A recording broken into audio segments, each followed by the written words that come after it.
नमो नमः। आप सभी का मल्टी चॉइस एकेडमी में हार्दिक स्वागत है। आज हम एनसीईआरटी कक्षा 7वीं की संस्कृत पाठ्य पुस्तक से अध्याय 1 सुभाषितानि के अभ्यास करने जा रहे हैं। अगर आप हमारे चैनल पर नए हैं तो हमारे चैनल को सब्सक्राइब करना ना भूलें और अगर आपको यह वीडियो अच्छा लगे तो लाइक अवश्य करें। तो चलिए इस पाठ का अभ्यास शुरू करते हैं। प्रश्न 1, सर्वान् श्लोकान् सस्वरम गायेत। अगर आपने पिछले वीडियो नहीं देखे हैं, इससे पहला वीडियो नहीं देखा है जिसमें हमने पाठ के श्लोकों को सास्वर में गाया था, उसका अर्थ भी बताया था, तो आप उस वीडियो को पहले देखें। उसका लिंक डिस्क्रिप्शन में दिया हुआ है। फिर आप इस वीडियो को देखें तो आपको और अच्छी तरीके से समझ में आएगा। तो चलिए आगे बढ़ते हैं। प्रश्न 2, यथा योग्यम श्लोकांशान मेलयत। इसमें यह है कि श्लोकों के अंश दिए हुए हैं। हमने श्लोक पढ़े थे तो उनमें से अंश दिए हुए हैं। का वर्ग में थोड़े अंश है और खा वर्ग में थोड़े अंश है, तो हमें उन्हें मेल करना है, यानी उनको जोड़ना है, मैच करना है। तो सबसे पहला है धन धान्य प्रयोगेषु।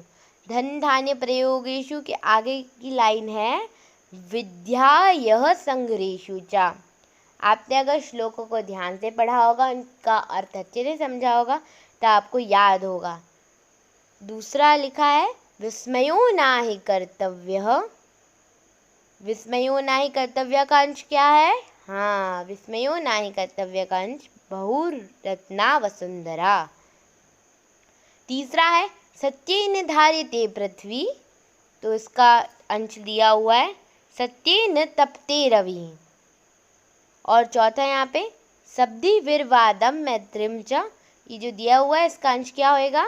ना शब्दी किंचुदाचरेत, ये अंश है इसका। आहारे व्यावारे चा को हम कैसे मिलाएंगे? त्यक्त लज्जा सुखी भवेत। तो आपको पहले सबसे पहले श्लोकों को कंठस्थ करना होगा, उनका अर्थ समझना होगा, तो आपके लिए यह बहुत सरल है। तो चलिए अब अगला प्रश्न देख लेते हैं। अगला प्रश्न है प्रश्न 3। प्रश्न 3 में है एक पदेन उत्तरत। हमें एक पद में उत्तर देना है।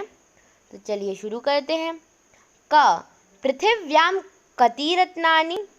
तो इसमें जैसे सबसे पहले श्लोक में हमने पढ़ा था पृथिव्याम त्रीणि रत्नानि जलमन्नम सुभाषितम मूढ़े पाषाण खंडेषु रत्न संज्ञा विधीयते। तो इसमें हमने पढ़ा ही था कि पृथ्वी के कितने रत्न हैं? पृथ्वी के 3 रत्न हैं। और वो कौन कौन से हैं? जल, अन्न और सुंदर वचन। लेकिन मूर्ख द्वारा पत्थर के टुकड़ों को काय की संज्ञा दे दी गई है? रत्न की संज्ञा दे दी गई है। ख है मूढ़े कुत्र रत्न संज्ञा विधीयते। जैसे मैंने अभी बताया, किसको दे दिया? पत्थर के टुकड़ों को। पत्थर के टुकड़ों को अपन संस्कृत में क्या बोलते हैं? पाषाण खंडेषु। पाषाण खंडेषु को रत्न की संज्ञा दे दी गई है। किनके द्वारा? मूर्खों के द्वारा।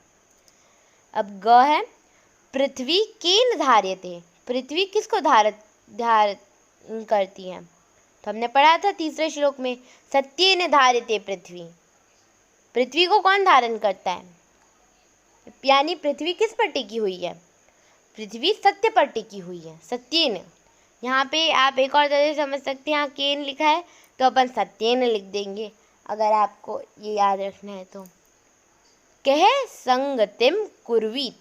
किसकी संगति करनी चाहिए? शब्दी, सज्जन लोगों की करनी चाहिए। सज्जन लोगों की संगति करनी चाहिए। ये भी हमने श्लोक में पढ़ा था।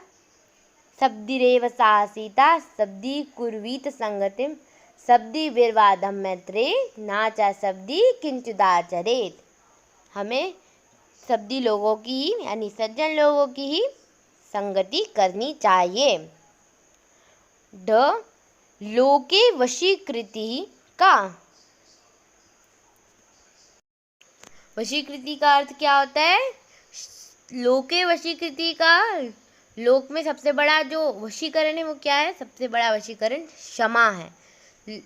श्लोक में सबसे बड़ा वशीकरण क्षमा है। हमने लास्ट वाले श्लोक में पढ़ा ही था, क्षमा वशीकृति लोकी क्षमाया किम ना साध्यते शांति खड्ग करे यस्य किम करिष्यन्ति दुर्जना। हमने श्लोक में पढ़ा ही था कि सबसे बड़ा वशीकरण क्या है? सबसे बड़ा वशीकरण क्षमा है।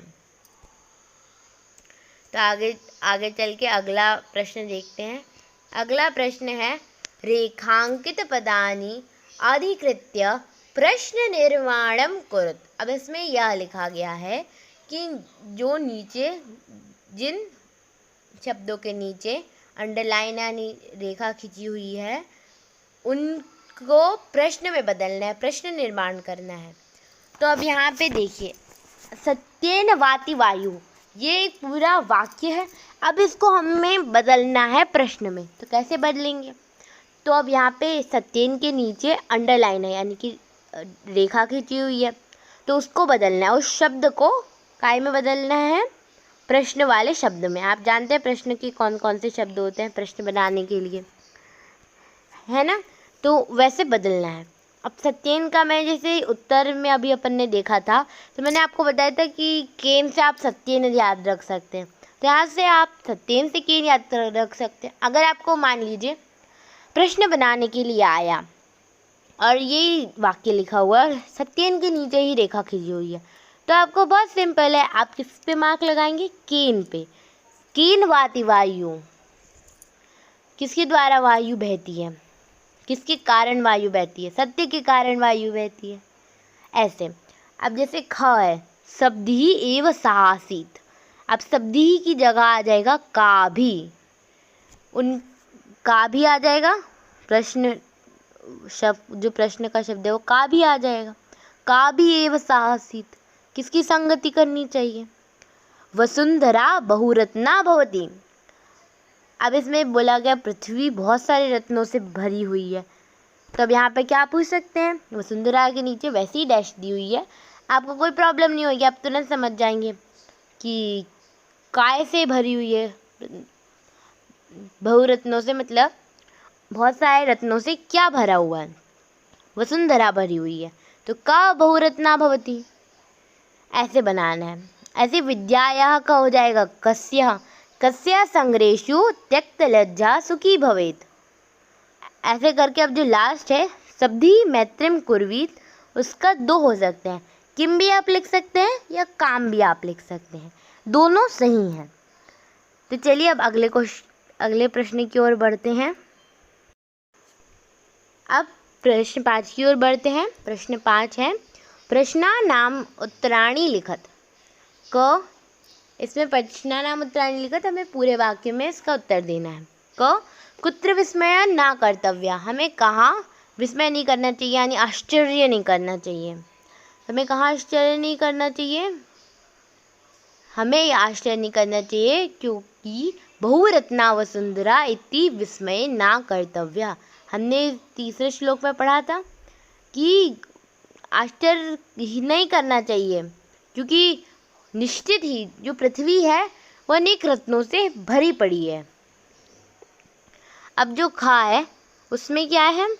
पृथिव्याम त्रीणि रत्नानि कानि। अब इसमें ये तो बता दिया कि पृथ्वी में 3 रत्न है, अब लेकिन इसमें पूछा है कि वो कौन कौन से हैं।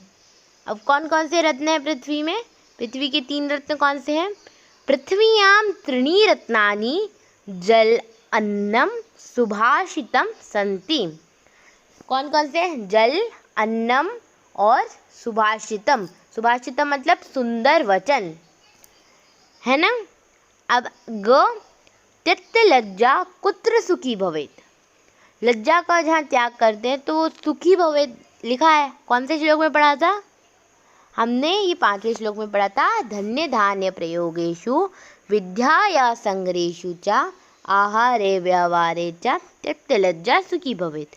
तो इसमें आप पूछा है कि हमें किस चीज़ में अपनी लज्जा का त्याग करना चाहिए, यानी अपनी शर्म का त्याग करना चाहिए, जिससे हम सुखी रहें यानी खुश रहें। तो त्यक्त लज्जा आहारे व्यवहारे च सुखी भवेत। अगर आप आहार में और व्यवहार में लज्जा यानी शर्म का त्याग करते हैं तो आप सुखी रहते हैं, प्रसन्न रहते हैं। इतना आपको समझ में आया? चलिए अब आगे बढ़ते हैं।